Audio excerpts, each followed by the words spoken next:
warahmatullahi wabarakatuh. Selamat pagi anak soleh dan solihah.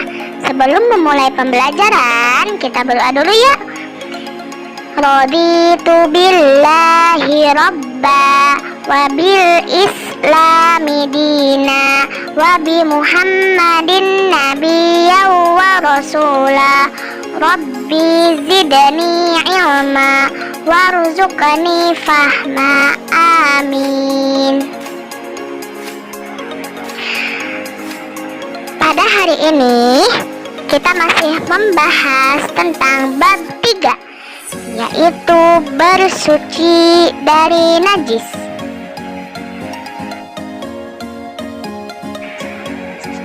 Cara menyucikan tanah dari najis. Mari kita simak ya. Pernahkah kalian melihat tinja atau kotoran di tanah? Contohnya kotoran yang berasal dari hewan peliharaanmu, seperti kotoran dari ayam, kotoran yang keluar dari kucing, dan kotoran yang berasal dari burung.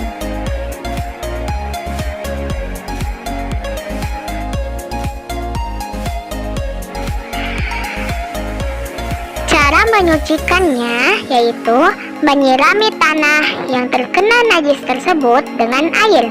Dengan begitu, tanah akan suci dari najis. Hukum terkait dengan najis.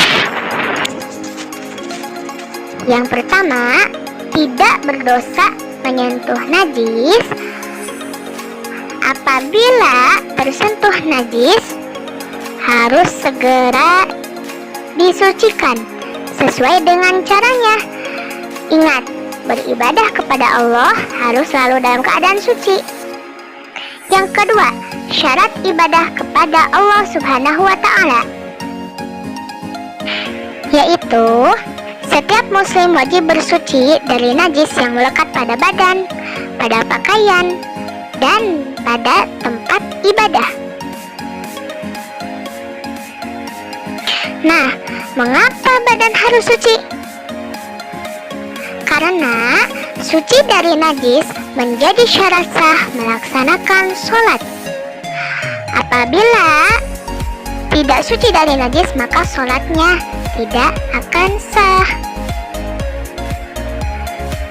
Yang ketiga, barang najis haram dimakan. Yang pertama yaitu bangkai binatang. Binatang yang mati tidak karena disembelih, tetapi sebab lain, seperti terkena penyakit, terjatuh, atau diterkam binatang buas.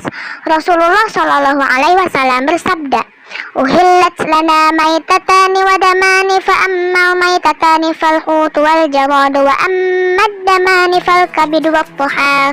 Yang artinya, telah dihalalkan bagi kami 2 bangkai dan 2 darah. 2 bangkai itu adalah ikan dan belalang. 2 darah itu adalah hati dan limpa.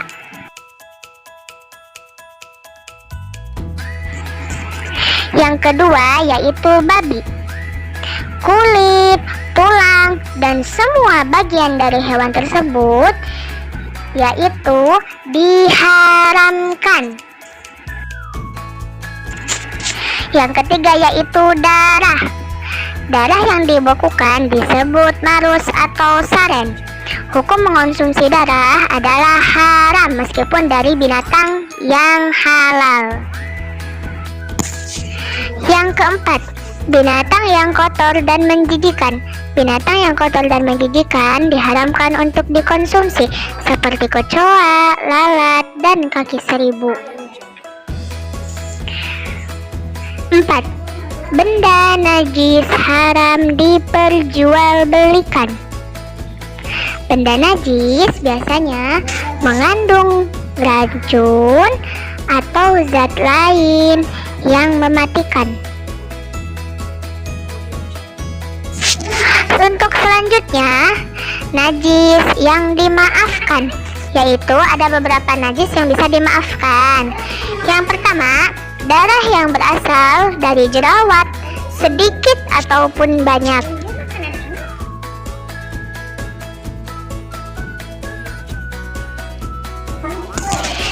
Yang kedua, debu di jalan yang mengenai pakaian ataupun badan.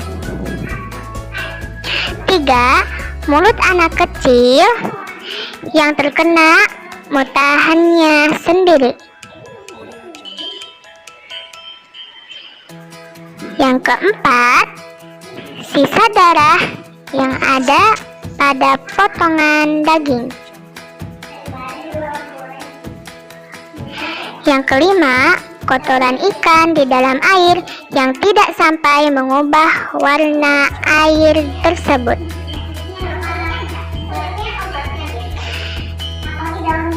Yang keenam, najis dari binatang yang tidak mengalir darahnya, seperti darah nyamuk.